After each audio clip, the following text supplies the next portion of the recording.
How to become a billionaire. Hey, guys, welcome back to my channel. Today I am going to share some essential tips with you on how to become a billionaire.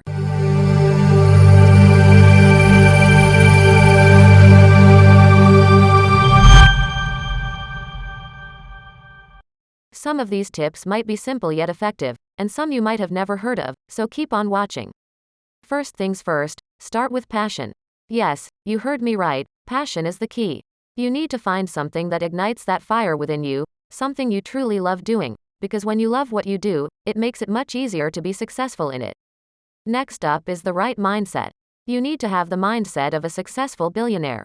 A growth mindset, where you look for opportunities instead of challenges. You need to be optimistic about the future, thinking ahead about how to make things better. Remember, your mentality can determine your reality. Thirdly, be a problem solver. A billionaire is a problem solver.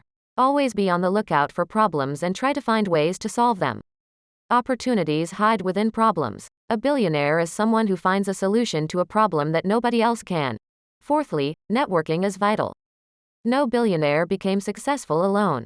They always had a team of trusted individuals who believed in their vision. Try to surround yourself with like-minded individuals who can support and uplift you in your journey. Lastly, investments and smart choices. A billionaire knows how and where to invest their money, and they always make smart choices with their finances. Investing in yourself, taking calculated risks, and diversifying your sources of income will help you reach the billion-dollar mark. That's it for today's video. I hope you found these tips useful and informative. Remember, there is no secret formula to becoming a billionaire, but if you follow these essential tips, you will progressively climb the ladder of success.